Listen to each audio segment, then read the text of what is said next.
अब बच्चों आ जाओ पॉइंट नंबर 5।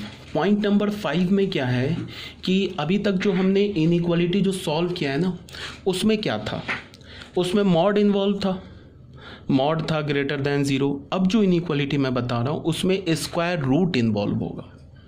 ठीक है, ऐसे इनइक्वालिटी को हम सॉल्व करेंगे जिसमें स्क्वायर रूट इन्वॉल्व होगा। उसको सॉल्व हम कैसे करेंगे, उसके लिए कुछ वेल डिफाइंड स्टेप्स हैं, उसको एक बार देख लेते हैं। स्टेप नंबर 1 में क्या बोल रहा है, first find domain of the inequality. अब एक वर्ड आता है डोमेन। डोमेन का क्या मतलब है, एक चैप्टर है रिलेशंस एंड फंक्शंस, सेट के बाद तुम पढ़ोगे, तो उस चैप्टर में तुमको डोमेन, रेंज, कोडोमेन ये सब डिटेल से बताया जाएगा। बट अभी टाइम बीइंग डोमेन का मतलब क्या है, मतलब एक तुम समझ लो कि मैं डोमेन को एक क्रूडली डिफाइन कर रहा हूँ। डोमेन को तुम ऐसे बोल सकते हो कि कोई भी फंक्शन है ना, जैसे तुम ऐसे समझो बच्चों, तुम ऐसे देखो, मान लो कि मैंने लिखा कि रूट अंडर x-1, इसे मैंने एक फंक्शन बोल दिया।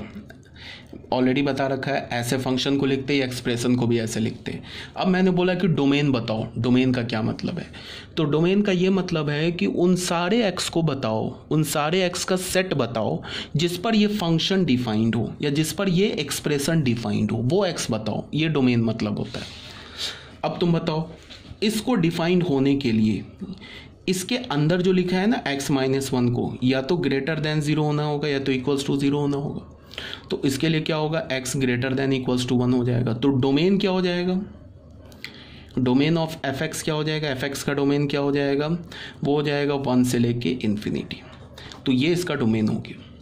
डोमेन का मतलब समझते हो, कोई एक्सप्रेशन लिखा है, उस एक्सप्रेशन मान लो वो एक्सप्रेशन x के टर्म में है, तो डोमेन बोलने का क्या मतलब है कि उन सारे x को बताओ, उन सारे x को का सेट बताओ जिस पर वो एक्सप्रेशन डिफाइंड हो, तो उसको हम डोमेन बोलते हैं। डोमेन को इन डिटेल आप रिलेशंस एंड फंक्शंस चैप्टर में डिटेल से पढ़ोगे, बट अभी डोमेन समझ जाओ। अब स्टेप 2 में आ जाओ। पहले तो हमने स्टेप 1 में क्या बोला कि जो अगर स्क्वायर रूट में इनइक्वालिटी इन्वॉल्व है उसका तुम डोमेन निकाल लो, ये था हमारा स्टेप 1। स्टेप 2 में क्या बोला, सॉल्व ऑब्टेन्ड इनइक्वालिटी, उसके बाद उस इनइक्वालिटी को सॉल्व कर लो। स्टेप 3 में क्या बोला, for final solution take intersection of obtained solution with domain. तो जो हमारा फाइनल आंसर होगा ना, तो जो हमने इनइक्वालिटी का डोमेन निकाला है वो, और जो सॉल्व करने के बाद जो हमने आंसर निकाला है, उन दोनों का जो इंटरसेक्शन होगा ना, इंटरसेक्शन, वो हमारा क्वेश्चन का फाइनल आंसर होगा। ठीक है, आई होप आ रही है बात आपको समझ में। अब आ जाते हैं बच्चों एक क्वेश्चन पे। जैसे क्वेश्चन नंबर 5 में क्या बोल रहा है, सॉरी क्वेश्चन नंबर 1 में क्या बोल रहा है कि इसको सॉल्व करो, ये नहीं देखना है, इसके नीचे सॉल्व क्या बोल रहा है, root under x-5 is greater than equals to 0। सबसे पहले इस इनइक्वालिटी में हमने क्या देखा, स्क्वायर रूट है। ठीक है, तो इसको हम सॉल्व कैसे करेंगे, पहले इसका डोमेन निकालेंगे, सबसे पहले डोमेन निकालेंगे। डोमेन में क्या है कि ये इनइक्वालिटी कब डिफाइंड होगा, जब left hand right hand side वाला डिफाइंड हो, लेफ्ट हैंड साइड वाला डिफाइंड हो। तो राइट हैंड साइड पे तो 2 लिखा हुआ है, तो 2 तो एक वेल डिफाइंड नंबर ही है। अब लेफ्ट हैंड साइड पे क्या लिखा है, रूट अंडर x-5। अब लेफ्ट हैंड साइड पे तो रूट है, तो रूट कब डिफाइंड होता है, जब रूट के अंदर क्या लिखा होता है, नॉन नेगेटिव नंबर होता है। तो इसको डिफाइंड होने के लिए तो ऑलरेडी डिफाइंड है, तो लेफ्ट हैंड साइड को डिफाइंड होने के लिए क्या होगा, x-5 को या तो पॉजिटिव होना होगा या तो इक्वल्स टू 0 होना होगा। तो यहाँ से क्या हो गया, x is greater than equals to 5। तो यही हमारा डोमेन हो गया, ये हमारा क्या हो गया, डोमेन हो गया। अब हम इस क्वेश्चन को सॉल्व करेंगे। हमारे पास क्या है, root under x-5 is greater than equals to 2, ऐसे दे रखा है, इसको नहीं देखो, यहाँ से नहीं देखना है। ठीक है, अब हमारा ये क्वेश्चन दे रखा है, तो अब बताओ अगर x 5 या 5 से बड़ा है तो ये क्वांटिटी डिफाइंड है, ये भी डिफाइंड है। और अगर मान लो x का वैल्यू हमने 5 ले लिया तो ये 0 हो जाएगा, और ये तो 2 है।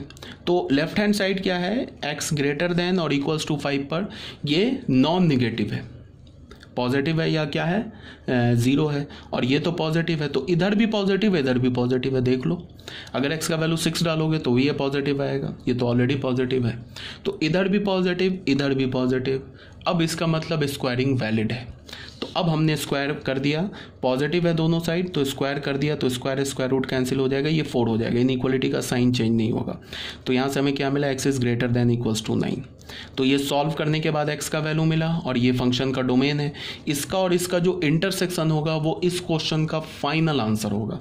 तो इंटरसेक्शन कैसे लेते हैं, 5 ले लिया, ये 9 ले लिया, ये क्या बोला 5 और 5 से बड़ा, ये क्या बोला है 9 और 9 से बड़ा। तो इंटरसेक्शन क्या होगा 9 एंड ग्रेटर देन 9। तो फाइनल आंसर क्या हुआ, एफ ए का मतलब फाइनल आंसर क्या हुआ 9 टू इन्फिनिटी। ये बच्चों फाइनल आंसर हो गया, ठीक है ना। आई होप आपको क्लियर है। तो ठीक है, अब आ जाओ बच्चों क्वेश्चन नंबर 2 में। क्वेश्चन नंबर 2 क्या बोल रहा है, सॉल्यूशन 2 किसे सॉल्व करने के लिए बोला है, root under x square minus 9 greater than equals to 2। तो यहाँ भी स्क्वायर रूट है, तो सबसे पहले हम डोमेन निकालेंगे। डोमेन निकालने के लिए ये तो वेल डिफाइंड है, इस पर आ गए, देखा इसको डिफाइंड होने के लिए क्या होगा, इसको डिफाइन होने के लिए एक्स स्क्वायर माइनस 9 को या तो पॉजिटिव होना है या तो 0 होना है। तो फिर ये तो क्वाड्रेटिक इनइक्वालिटी आ गया, इसे तो हम सॉल्व करना जानते ही हैं। एक्स माइनस 3 लिख लिया, एक्स प्लस 3 लिख लिया, is greater than equals to 0 हो गया। तो यहाँ से हमें क्या मिल गया, greater than equals to 0, outside the roots equals to 0 है तो रूट भी लेंगे। तो x belongs to minus infinity to minus 3 close union 3 to infinity. ये हमारा आंसर हो गया, सॉरी आंसर नहीं हुआ, ये हमारा डोमेन हो गया, किसका, इस क्वेश्चन का डोमेन हो गया, ठीक है। इसको हमने फर्स्ट बोल दिया। अब इसको सॉल्व करते हैं, root under x square minus 9 is greater than equals to 2 को अब हम सॉल्व करते हैं। अगर तुम x का वैल्यू इस डोमेन से कोई भी उठाते हो तो उसके लिए ये पॉजिटिव है या तो 0 है, और यहाँ भी ये पॉजिटिव है, दोनों साइड पॉजिटिव है, स्क्वायरिंग कर दिया। तो क्या हो गया, x square minus 9 is greater than equals to 4। तो क्या हो गया, x square minus 13 is greater than equals to 0। तो इसको हम क्या लिख सकते हैं, एक्स स्क्वायर माइनस रूट 13 का square greater than equals to 0। तो हमें क्या मिल गया, एक्स माइनस रूट 13 और यहाँ से क्या हो गया, x plus root 13 greater than equals to 0। फिर ये क्वाड्रेटिक है, आउटसाइड द रूट, यही होगा ना बच्चों, आउटसाइड द रूट। ये हो गया माइनस रूट 13, ये हो गया रूट 13, ये इधर इसको भी लेंगे बिकॉज इक्वल्स टू 0 भी है। तो क्या हो गया, x belongs to minus infinity to minus root 13 पे close union root 13 to infinity. इसको हमने, ये क्या मिला इनइक्वालिटी सॉल्व करने के बाद आंसर, और ये क्या मिला डोमेन। तो हमारा जो फाइनल आंसर क्या होगा, डोमेन, और ये सॉल्व करने के बाद जो आंसर आया है इसका इंटरसेक्शन।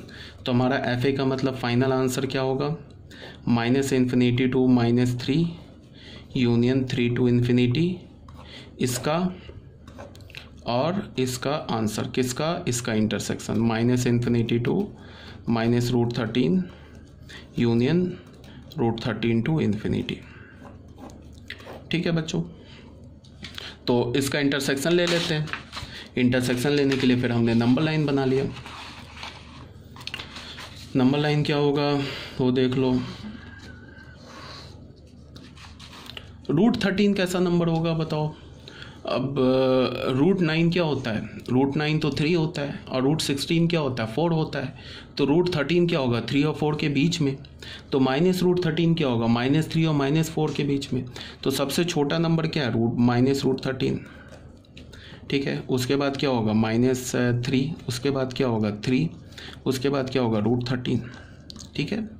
सबसे बड़ा यही नंबर इन्वॉल्व है ना, minus 3 and minus root 13 and root 13। तो ये क्या बोल रहा है माइनस इन्फिनिटी से माइनस 3, माइनस इन्फिनिटी से माइनस 3 और 3 टू इन्फिनिटी।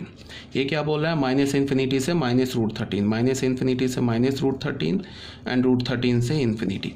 तो इंटरसेक्शन देख लो किस रेंज में आ रहा है, यहाँ से यहाँ तक आ रहा है, इधर आ रहा है इंटरसेक्शन और इधर आ रहा है, यही आ रहा है ना इंटरसेक्शन देख लो। तो हमारा एक्स का वैल्यू क्या होगा माइनस इन्फिनिटी से minus root 13 close union root 13 to infinity. ये हमारा फाइनल आंसर हो गया, ठीक है बच्चों। तो ये हमारा फाइनल आंसर हो गया। अब हमने क्वेश्चन नंबर 2 भी सॉल्व कर लिया, ठीक है। अब बच्चों आ जाओ क्वेश्चन नंबर 3 में। क्वेश्चन नंबर 3 क्या बोल रहा है कि solve root under x minus 8 is greater than equals to 12 minus x. अच्छा, इसको मैंने क्या बोला है, डू इट योर सेल्फ। इसको आप खुद से सॉल्व करोगे, खुद से सॉल्व कर लेना। चलो मैं एक काम करता हूँ, सॉल्व कर देता हूँ। ये इस चैप्टर का लास्ट क्वेश्चन है, चलो सॉल्व ही कर देता हूँ।